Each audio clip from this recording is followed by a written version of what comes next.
ustedes me escuchan mal o lo que sea, me lo dicen y rápidamente lo arreglamos, ¿de acuerdo? Quisiera en esta noche compartir con ustedes uno de los mensajes más profundos que el Señor compartió, el Señor Jesús. Miren, las parábolas son algo maravilloso. Las parábolas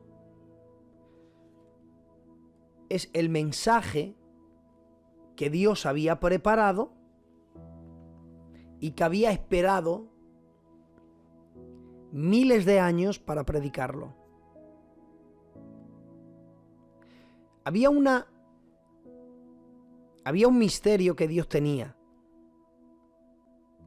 Y hasta el libro de los Salmos, Él no lo suelta. Y Él dice, y en aquel día abriré mi boca y hablaré en parábolas. Eso era una profecía mesiánica, dicha en el libro de los Salmos. Y nadie había abierto la boca para hablar en parábolas. Cuando llega Jesús, llega con un mensaje diferente.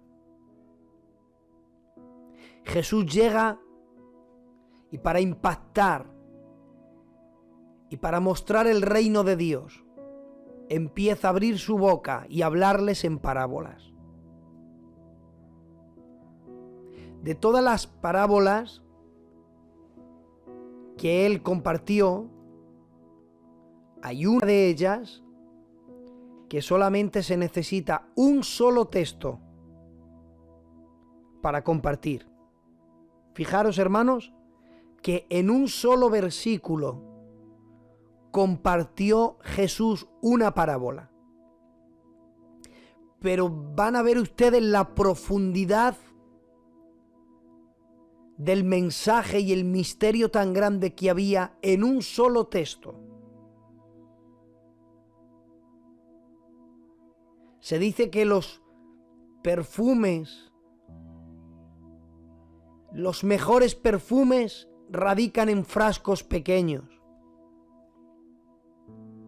Y en un solo texto, Jesús dijo, Mateo capítulo 13, y el verso 33, dice así la palabra del Señor: otra parábola les dijo: el reino de los cielos es semejante a la levadura que tomó una mujer y escondió 3 medidas de harina hasta que todo fue leudado. Alabado sea el nombre del Señor en esta noche. Un solo texto, un solo versículo, y la profundidad que hay en él. Podríamos estar toda la vida, hermanos, y siempre veríamos algo nuevo, aunque ahora explicaré un detalle acerca de las parábolas. Pero antes de llegar a esta parábola, y para que sirva de introducción, el último profeta del Antiguo Testamento, el último profeta perteneciente al Antiguo Testamento, fue Juan el Bautista. Digo el último de los profetas. Pero el último profeta, porque a Jesús se le llama el profeta, unificándolo, uno exclusivo, pero el último de los profetas del Antiguo Testamento fue Juan el Bautista. Y Juan el Bautista, él predicaba un mensaje por donde Jerusalén iba.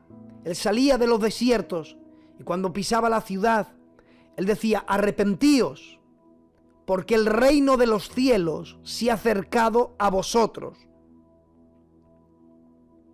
Juan predicó, Juan bautizó, Juan fue el que hizo la declaración que se ha inmortalizado, una de las declaraciones más asombrosas que encontramos en las Sagradas Escrituras, como fue Juan 1:29, el día siguiente vio Juan a Jesús que venía a él y dijo: he ahí el Cordero de Dios que quita el pecado del mundo. Esa declaración de que Jesús era el Cordero de Dios que venía a quitar el pecado del mundo. No solamente él predicó del arrepentimiento, del perdón de los pecados en bautismo de agua. No solamente él predicaba: arrepentíos porque el reino de los cielos se ha acercado a vosotros. Después de que él fue bautizado, después de que Juan el Bautista bautizara a Jesús en el Jordán, es interesante que el Cordero que quita el pecado del mundo es impulsado para ir al desierto, y dice la Biblia que allí en el desierto fue tentado por el tentador. Y tras ser tentado y salir del desierto, lo lógico y lo normal es que Jesús hubiera comenzado a predicar. Ya te han destacado, ya han dicho quién eres, ya han dicho quién eres el Cordero de Dios que quita el pecado del mundo, ha ido al desierto, ha sido tentado, lo lógico es que prediques. Pero no ocurre eso, Jesús no predica. Dice Mateo capítulo 4, verso 12, cuando Jesús oyó que Juan estaba preso, escuchen bien, volvió a Galilea, dejando a Nazaret, vino y habitó en Capernaum, ciudad marítima de la región de Zabulón y Neftalí, para que se cumpliese lo dicho por el profeta Isaías cuando dijo: tierra de Zabulón y Neftalí, camino del mar, al otro lado del Jordán, Galilea de los gentiles, el pueblo asentado en tinieblas vio la luz, y los asentados en regiones de sombra y de muerte, luz les resplandeció. Mientras Juan el Bautista estaba predicando, Jesús estaba en una ciudad silencioso, pero dando luz. Porque para transmitir la luz que tenemos no hace falta a veces ni predicar, no hace falta hablar. De hecho, la luz que hay en nosotros la mostramos sin palabras. Por eso Jesús dijo: por sus frutos los conoceréis. No dijo por sus palabras, dijo: por sus frutos los conoceréis. Él no predicaba, pero él daba luz a las regiones de sombra y de muerte. Jesús no predicó. Pero cuando se entera que Juan el Bautista es metido preso y ya Juan el Bautista no predica, Jesús sale de las regiones de donde está dando luz y es cuando comienza a predicar. ¿Sabe cuál fue el primer mensaje de Jesús? Arrepentíos, porque el reino de los cielos se ha acercado a vosotros. ¿Saben cuál era el mensaje de Juan el Bautista? Arrepentíos, porque el reino de Dios se ha acercado a vosotros. La pregunta es: ¿por qué Juan el Bautista y Jesús no predicaron juntos? Uno se pregunta, imaginaros el efecto que hizo uno si los dos hubieran predicado juntos. ¿Por qué no fueron compañeros de predicación? Por la razón de que Juan el Bautista hemos dicho que era profeta perteneciente al Antiguo Testamento. Y el profeta hablaba lo que quería el Padre cuando el Espíritu Santo lo inspiraba. Y en la Trinidad hay una frase que es indisoluble. La Trinidad es indisoluble. Esto significa que Dios no puede dejar de ser Él a pesar de manifestarse en Padre, Hijo y Espíritu Santo. No es que existan tres dioses. Es que a veces creemos que podemos hacer de Dios igual que el hombre. el hombre, la Biblia enseña que somos espíritu, alma y cuerpo, pero no podemos separarnos, estamos unidos.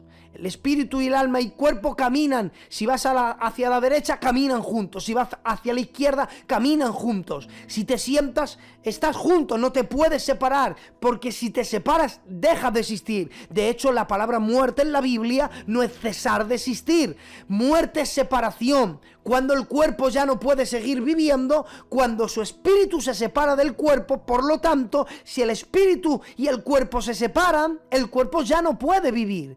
Entonces, separados no puede subsistir. Pero Dios no es así. A veces creemos que Dios tiene que ser con el hombre. Y las leyes que rigen el universo, el ser humano está sometido a esas leyes, espacio, materia, tiempo, pero el creador de esas leyes, el creador del universo, no está sujeto a materia, no está sujeto al tiempo, no está sujeto al espacio, por lo tanto, a él no le afectan las leyes que gobiernan mi universo, a él no le afectan las leyes que me gobiernan a mí. Yo no puedo vivir separado, pero él es capaz de estar en el trono, sentado en el trono, y una voz desde el trono como Padre decir, he ahí mi hijo amado, y él mismo estar en el río Jordán bautizándose, pero ahí como hijo, y en el mismo lugar descender como Espíritu Santo en forma de paloma, y no son tres dioses. Por eso dice, oye, oh Israel, Jehová tu Dios uno es. Él puede estar sentado en el trono, bautizándose en el río Jordán, y siendo lleno con el Espíritu, y seguir siendo el mismo Dios. Eso es la indisolubilidad de la Trinidad. No se pueden separar. El Espíritu no puede subsistir sin Cristo, Cristo sin el Padre sin el Hijo sin el Espíritu. No se pueden separar, pero cada uno tiene una función. No son tres dioses. Es un Dios en tres manifestaciones: Padre, Hijo, Espíritu Santo. En el Antiguo Testamento él obraba en Padre. Y cuando quería hablar, tomaba un profeta, enviaba al Espíritu Santo, hablaba a los profetas. Y mientras el profeta, como Juan el Bautista, hablaba, era el Padre el que hablaba. Y como en la indisolubilidad de la Trinidad existe algo que es el orden, cuando el Padre habla, el Hijo no habla. Se va a las regiones de tinieblas a dar luz.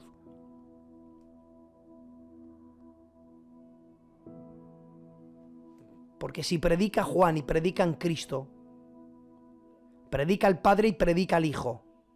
El pueblo dice, ¿a quién escuchamos? ¿Al Padre o al Hijo? Pero como Dios no es Dios de confusión, mientras Juan predica, Cristo sabe que es el Padre el que está hablando. Él guarda silencio y se va a dar luz. Pero cuando Juan el Bautista le meten preso, ya el Padre no puede predicar porque usa la boca de ese que está preso. Y entonces Jesús, el Hijo, sale y ahora dice, como el Padre ya no habla, ahora hablo yo. Pero vengo con el mismo mensaje que mi Padre, arrepentíos, porque el reino de los cielos se ha acercado a los hombres. Hay un detalle maravilloso que es la primera vez que Jesús aparece diciendo eso, y es la última vez que Jesús va a decir, el reino de los cielos se ha acercado a vosotros. Porque de ahora en adelante él dirá otro mensaje. Cuando él entraba en un sitio, él decía, arrepentíos, porque el reino de los cielos se ha acercado. Antes decía, arrepentíos porque el reino de los cielos prometía que iba a venir a los hombres. Pero tras ese mensaje, él ya abre la boca para decir, se ha acercado a vosotros. Está aquí. Él entraba en una sinagoga en Capernaum y decía, el reino de los cielos se ha acercado. Lo que estaba prometiendo el Padre que se iba a acercar, él estaba diciendo, lo que él prometió, yo soy la evidencia. Y donde Jesús entraba, el reino de Dios entraba con él. Cuando caminaba por un lugar, el reino de Dios caminaba por aquel lugar. Cuando entraba en una casa, dejaba el reino de Dios plantado. Te pregunto en esta noche, conquistando corazones, cuando pasas por un lugar, ¿qué dejas a tu paso? ¿Nerviosismo? ¿Confusión? Cuando llegas a la iglesia, ¿qué dejas a tu paso? ¿Inconformismo? ¿No estás conforme con nada? ¿Todo te sienta mal? ¿Qué dejas en tu caminar Él entraba en un lugar y dejaba el reino de Dios establecido allí. Porque donde él entraba, el reino de Dios iba con él. Y no solamente lo dejaba, él decía, voy a enseñarlo. Los trabajos que había en aquel entonces, pues eran trabajos típicos, eran agricultores, muchos trabajaban en el campo, otros eran pescadores, había amos, amas de casa. Y llega Jesús y dice, ¿cómo les muestro yo a esta multitud sencilla que no tiene estudios? ¿Cómo le muestro yo la grandeza del reino que se ha acercado? Y dice la Biblia que empezó a hablarles en parábolas. Les voy a decir algo de las parábolas. Las parábolas tienen un solo significado, uno solo. Lo que tiene, se puede hacer aplicaciones. Pero a nivel hermenéutico, solamente tienen una sola interpretación. Y repito, se pueden hacer aplicaciones para eso beneficiar nuestras vidas, pero las parábolas tienen una sola interpretación. Un ejemplo, Jesús cuando quiso mostrar el reino de Dios a los pescadores, él decía, el reino de los cielos es semejante a un pescador que echó la red al mar. Hubo una ocasión que dijo, venid y os haré pescadores de hombres. Hemos dicho que tienen un solo significado. El reino de Dios es semejante a un pescador que tomó una red, la echó al río, peces entraron en él. Eso tiene una interpretación. La Biblia dice que el río, y esto ya lo fusionamos con Apocalipsis, el río es el mundo. En el mundo hay un montón de peces que son seres humanos. Pero los pescadores, que son los que tiran la palabra, que son la red, y son pescados. Nosotros tenemos el cometido de Dios de pescar a los hombres predicando la palabra. ¿Cómo se van a arrepentir si nadie les predica? ¿Te das cuenta? Tiene una sola interpretación. El río es el mundo, la red es la palabra, los pescadores los que predican, los peces son los hombres. Ya está, no tiene más interpretación. Lo demás son aplicaciones. Trigo y la cizaña. Él dijo que la cizaña, el trigo eran los hijos del reino, la cizaña los hijos del malo, los segadores eran los ángeles. El segar era el fin del mundo. Ya está, no hay más interpretación que la que dio Jesús. Todo lo demás son aplicaciones. En esta parábola que hemos leído, Jesús dio el significado de ella. Porque la Biblia se interpreta a sí misma. No hace falta, hermanos, ir a ningún sitio. Es que la Biblia se interpreta a sí misma. Y él dijo, el reino de los cielos es semejante a la levadura que tomó una mujer. ¿Y cómo entendían los judíos la levadura? ¿Y qué es la levadura? ¿Y qué significa todo esto? Quizá los pescadores no lo entendían, pero a ellos ya les había hablado una parábola. Quizá los sembradores que sembraban en el campo no lo entendieron, pero ya les había hablado una parábola. Pero es que ahora estaba lanzando una parábola para las amas de casa. Ellas sí iban a entenderlo. El reino de los cielos es semejante a una levadura que tomó una mujer. Antes de que todo primogénito en Egipto Dios le hiriera con una plaga, Dios ordenó a Moisés una serie de cosas que luego se convertirían en la celebración de la Pascua y los panes sin levadura.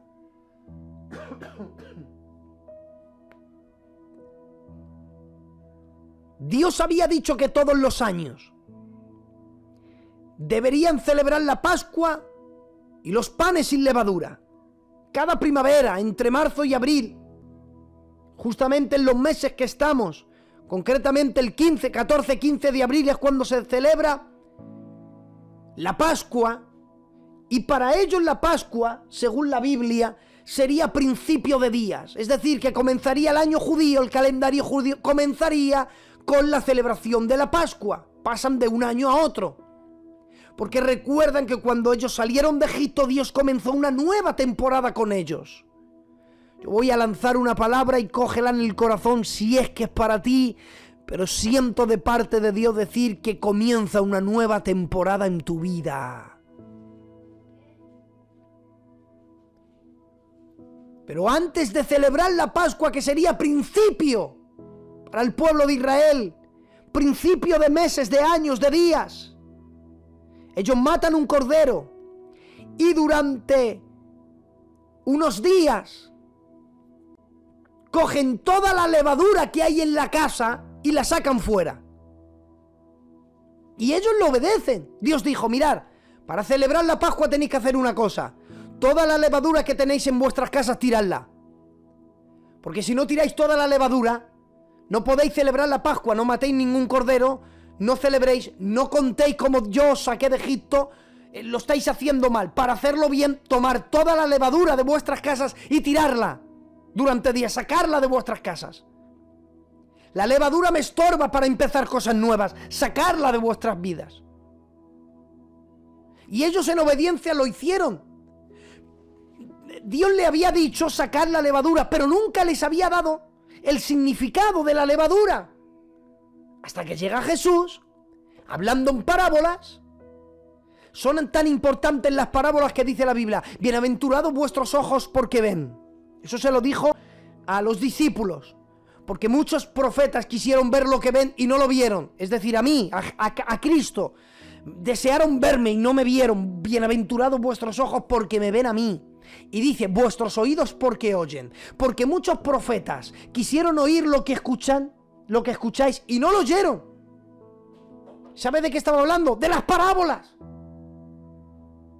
Porque las parábolas era un mensaje que Dios había preparado y hasta que no vino en la persona del Hijo no las predicó. Esto para los predicadores. Mira, el otro día, no, concretamente ayer prediqué un mensaje. Les dije, mira hermanos, mirad cómo estoy malísimo, pero voy a predicar un mensaje, porque desde el sábado recibí un mensaje el sábado que era: al que Dios bendice. El sábado recibí un mensaje que era: al que Dios bendice no hay maldición que le toque. Pero el sábado no pude predicarla. Llegó el pastor y dijo, ministra los alabanzas, nuestro hermano Jesús predica hoy la palabra. Yo sometido, reserva ahí la palabra en mi corazón, empezó a arder. Sábado, domingo, no pude predicarla, predicó el pastor. Y ardía en mi corazón, deseando llegar la oportunidad para predicar. Y ayer la prediqué y quedé tranquilo, descansado. Imagínate a Dios preparando una predicación. Dice, les hablaré en parábolas, y ahora digo el texto completo, preparadas desde antes de la fundación del mundo. ¿Te imaginas a Dios preparando un mensaje antes de que el mundo fuese creado?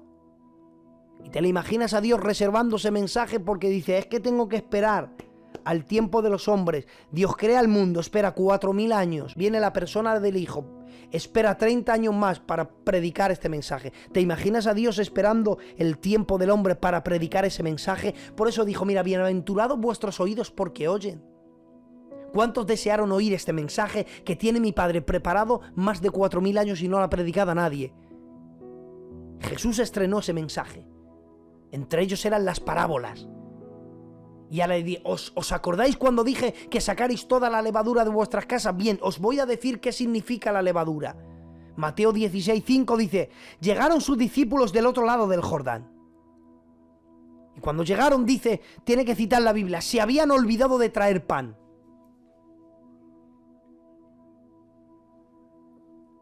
Nunca te olvides de llevar contigo un trozo de pan.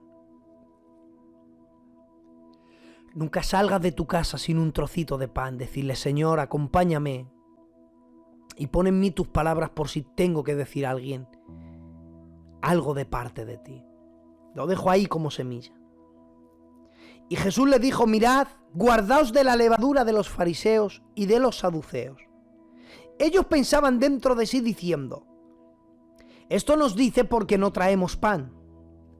Y Jesús, y entendiéndolo Jesús les dijo, ¿por qué pensáis dentro de vosotros, hombres de poca fe, que no tenéis pan? Esto es una muestra de que Jesús es Dios, porque conocía el pensamiento de ellos. ¿No entendéis aún ni os acordáis de los 5 panes para 5.000 personas? ¿Cuántas cestas recogisteis? Y de los 7 panes entre 4.000, ¿cuántas canastas recogisteis? ¿Cómo no entendéis que no fue por el pan que os dije guardaos de la levadura de los fariseos? Dice, entonces entendieron que les había dicho que se guardasen de la levadura, no del pan, sino de la doctrina de los fariseos y de los saduceos. Así que número 1, Jesús había enseñado que la levadura son enseñanzas. Guardaos de la doctrina, de la enseñanza de los fariseos y de los saduceos. Así que ya está Jesús dando la interpretación a la levadura. Número 1, son enseñanzas de fariseos y saduceos. Pero Lucas 12 dice, en esto, juntándose por millares, por tanto que se atropellaban unos a otros, fíjate, Jesús empieza a predicar y atrae a multitudes. Y dice la Biblia que los fariseos y los saduceos se atropellaban unos a otros para acercarse a Jesús. No hace falta que atropelles a nadie para acercarte a Él. La forma de acercarte a Jesús no es tirar a los demás. No hace falta que apagues el brillo de nadie para brillar en el cielo espiritual que Dios tiene. El cielo es demasiado grande y hay estrellas. Hay lugar para que todos podamos brillar. No hace falta que apagues la luz de nadie. No hace falta que atropelles a nadie para acercarte a Él. Ese no es el camino. Y viendo Jesús que se atropellaban unos a otros, comenzó a decir a los discípulos, ¿los veis? Guardaos de la levadura de los fariseos, y cita, que es la hipocresía. Ya Jesús da otro detalle. La levadura no solamente son la doctrina de los fariseos y saduceos, sino que también es la hipocresía de los fariseos. Y en 1 Corintios capítulo 5 y el verso 8 dice, así que celebraban la fiesta, no con vasija vieja de levadura, ni con levadura de malicia y de maldad. Entonces, la levadura, ¿qué simboliza la levadura? Número 1, simbolizan las malas enseñanzas. Número 2, simboliza la hipocresía. Número 3, simboliza la maldad y la malicia. Y fíjate lo que dice. El reino de los cielos es semejante aún a la levadura que tomó una mujer. Es decir, tomar la maldad, la malicia, tomar la hipocresía, tomar las falsas enseñanzas, tomar todo eso. ¿Y qué haces, mujer, con las malas enseñanzas, la hipocresía? ¿Qué haces con todo eso? Y lo escondió en 3 medidas de harina. Lo metió dentro. ¿Y qué simboliza la harina? Segunda de Reyes capítulo 4, verso 41. Entonces dijo, traed harina. Y la esparció sobre la olla. Y dijo, comed a la gente. Y no hubo más mal en la olla.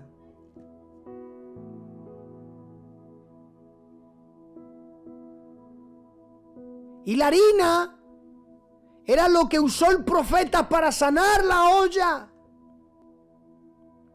para limpiarla del veneno que había dentro. Jesús dijo: vosotros estáis limpios por la palabra que os he hablado.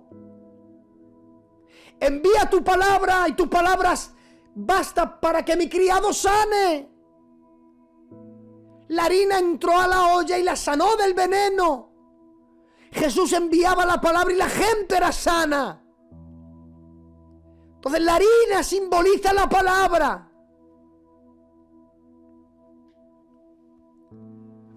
El reino de los cielos es semejante a una mujer que toma toda la hipocresía, toma toda la maldad, toda la malicia, todas las falsas enseñanzas y la introduce en la palabra de Dios, de modo que la deja ahí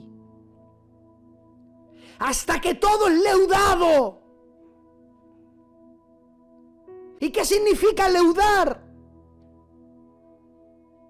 Para que un pan salga bueno y esponjoso y comestible, es necesario agregarle levadura a la masa, dejarla un tiempo determinado y después meterla en el horno. Llegará un momento en que la levadura se empieza a esparcir, pierda, se conviertan en hongos, se les llama hongos de levadura. Pero esos hongos de levadura no son venenosos, tienen una función y es ayudar a la masa de harina a producir un pan comestible, bueno y esponjoso. El reino de los cielos es semejante a todo eso. Interpreto y he aquí el corazón del mensaje. Estamos viviendo en un mundo lleno de malicia, de maldad, de pecado, de enseñanzas malas. Vivimos en una época como en Sodoma y en Gomorra. La perversión por doquier. El pecado está a la puerta, más que a la puerta. Está al alcance de la mano con un teléfono móvil. Pero cuando tomamos todo eso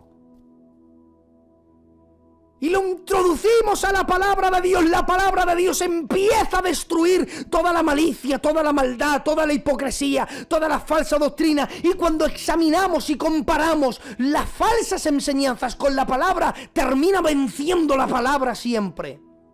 Cuando traemos nuestro razonamiento de maldad y de malicia a la palabra de Dios, y yo vengo con mi levadura, que es la maldad, que es la malicia, y yo digo, al que me hace daño le tengo que hacer daño, al que no se lo merece le tengo que hacer daño, al que me golpee ya verán lo que le voy a hacer, y vengo con mi malicia de venganza, y llego a la palabra con mi levadura, y cuando la introduzco, la levadura de malicia la introduzco en la harina de la palabra, me dice la palabra que perdone. Y si yo permito que la palabra empiece a cubrir toda esa malicia, llegará un momento en que esa malicia desaparezca. No podemos tener el reino de los cielos si no hay un reinado de palabra. No puedes tener un reino de los cielos lleno de malicia, de maldad. No hay reino de los cielos lleno de hipocresía. No hay reino de los cielos viviendo falsas enseñanzas. Hermanos, el TikTok está mostrando tantísimas doctrinas falsas que están saliendo. El otro día, una de ellas era un predicador que decía: voy a orar por los que traigan el diezmo de los $500. Esos sí van a recibir un milagro. Y los que tienen €1 no. Vendiendo el evangelio, usándolo como fuente de ganancias. Y decía Pablo: ay de mí si no predicase gratuitamente el evangelio. Para adorar a Dios se necesitan. El otro día me reservo el grupo. Yo entiendo que un evento se necesite dinero, comparto que inclusive hermanos, se establezca una entrada para cubrir todos los gastos y bendecid a los hermanos y diezmadles a los que tengan que, porque salen de sus casas, quizás están días, dejan su trabajo, y al que honra, honra, y hay que saber honrar y bendecir. Estoy de acuerdo incluso que en algunos lugares pues se tenga que poner una entrada porque hay que rentar un lugar y hay que pagarlo. Jesús enseñó que el reino, que el evangelio también se movía. Dice, ganad amigos por medio...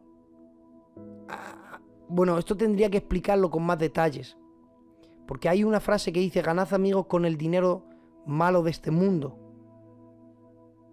Y de ahí salen muchas falsas enseñanzas diciendo que da igual de dónde te venga el dinero, que hay que usarlo, que da igual de dónde venga, tú tienes que cogerlo para usarlo para el reino de Dios. Pero no, en el original no dice así. Dice, el dinero de este mundo malo. Es decir, lo que es malo es el mundo, el dinero no es malo. Lo que es malo es la raíz y el amor. El amor al dinero sí es la raíz de todos los males. El dinero en sí no es malo. Comparto que se establezca una entrada para cubrir gastos y demás y bendecir. Pero hermanos, un concierto. Va a venir aquí a Madrid un concierto. 120 euros la entrada. Un estadio completo. Perdónenme, eso no es cubrir gastos. Eso se llama usura. Eso se llama negocio. Estamos siendo engañados, hermanos. Hay mucha malicia, mucha hipocresía. ¿Por qué hacemos las cosas? ¿Por qué hacemos las cosas? ¿Qué nos mueve? ¿Qué nos empuja a hacer las cosas, hermanos? ¿Dónde está nuestra pasión? ¿Dónde está nuestra bondad? No puede haber reino de Dios lleno de levadura, viendo que se atropellaban unos a otros, guardados de la levadura de los fariseos. No hace falta que dañes a nadie, no critiques a nadie.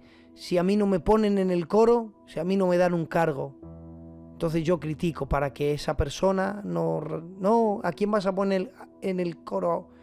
Pues a esta persona no, porque ¿qué? Y empiezas a criticarla, como no has sido tú. No quieres que nadie sea guardado de la levadura de los fariseos. Pero el reino de los cielos es semejante a alguien que ha sometido todo eso a la palabra de Dios, y la palabra de Dios lo ha cubierto todo. No hay reino de los cielos si no hay un reinado de la palabra. Que Dios nos ayude a que sea la Biblia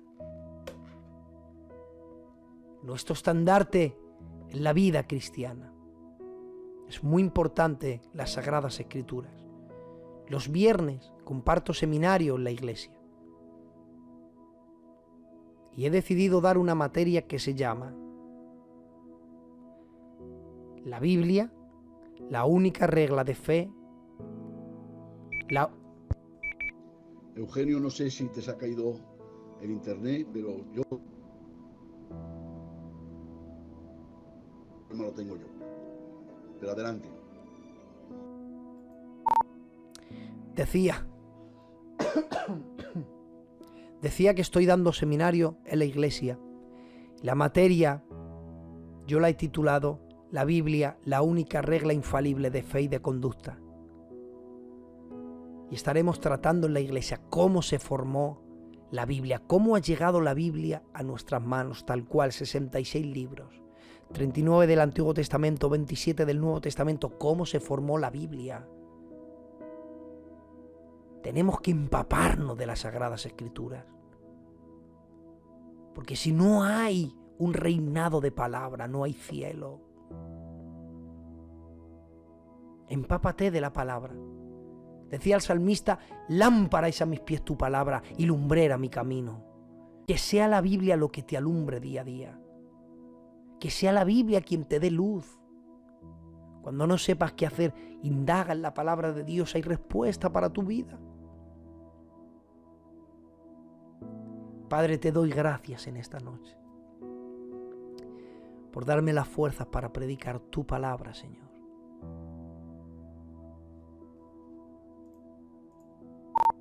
Ayúdame a que si algo ha de reinar en mi vida sea tu palabra, Señor. Ayúdanos a guardarnos de la malicia, de la maldad, de la hipocresía, de las falsas enseñanzas, porque con todo eso no hay reino de los cielos. Ayúdame, Señor, a ser diferente, distinto. Gracias te doy en esta noche porque tú me has dado fuerzas. Gracias por proteger mi garganta, Señor, para poder predicar tu palabra. No hay cosa más hermosa. Gracias te doy, en el nombre de Jesús. Amén. Que Dios os bendiga, familia de Conquistando Corazones. Espero haberos hecho bien en esta noche. Bendiciones.